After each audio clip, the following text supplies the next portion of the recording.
کہانی قارون اور اس کے خزانوں کی۔ قارون کون تھا؟ قارون بنی اسرائیل کا ایک شخص تھا اور حضرت موسیٰ کی ہی قوم سے تعلق رکھتا تھا۔ ابتدا میں وہ غریب تھا مگر اللہ تعالیٰ نے اسے بے حساب دولت عطا فرمائی۔ قارون کو اتنا ملا کہ اس کے خزانوں کی چابیاں بھی طاقتور آدمیوں کے لیے اٹھانا مشکل ہو جاتا تھا۔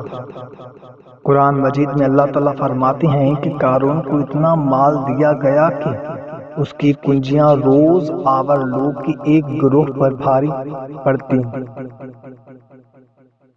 قارون کے پاس سونا، چاندی، قیمتی جواہرات، زمینوں اور محلات کے قطاریں، خزانوں کے کمرے بھرے ہوئے، خزانوں کی بھاری کنجیاں۔ لوگ اس کی دولت دیکھ کر حیران رہ جاتے تھے اور بعض تو اسے جیسے دولت کی تمنا کر لگتی تھی۔ دولت ملنے کے بعد قارون تکبر کرنے لگا، خود کو سب سے بڑا سمجھنے لگا، اللہ کی نعمت کو اپنی عقل اور محنت کا نتیجہ کہنے لگا۔ جب لوگوں نے کہا کہ اللہ کا شکر ادا کرو اور آخرت کا خیال رکھو تو قارون نے جواب دیا، یہ سب مجھے میرے علم کی وجہ سے ملا ہے۔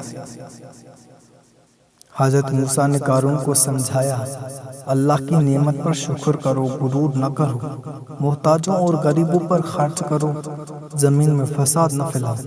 لیکن قارون نے یہ نصیحت قبول نہ کی۔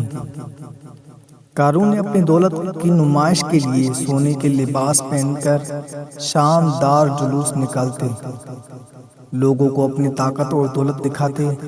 دنیا پرست لوگ کہنے لگے، کاش ہمیں بھی قارون جیسی دولت مل جائے، مگر عقل مند لوگ نے کہا، اللہ کا ثواب بہتر ہے ان لوگوں کے لیے جو ایمان لائے اور نیک عمل کرتے رہے۔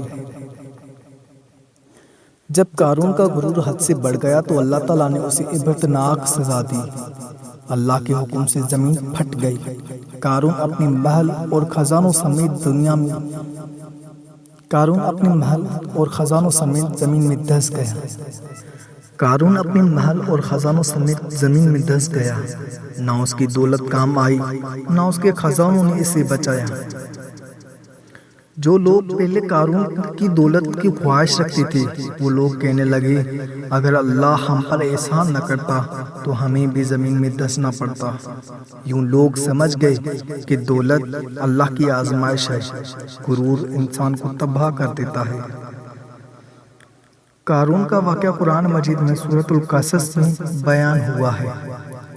اس قصے سے ملنے والی سبق، دولت اللہ کی امانت ہے، غرور سب سے بڑی تباہی ہے، زکوٰۃ اور صدقہ فرض ہے، اللہ کی نافرمانی انجام تک لے جاتی ہے، دنیا عارضی ہے اور آخرت دائمی۔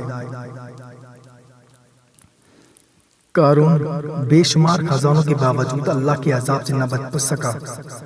یہ قصہ ہمیں سکھاتا ہے کہ اصل کامیابی دولت نہیں بلکہ عاجزی، شکر اور اللہ کی اطاعت میں ہے۔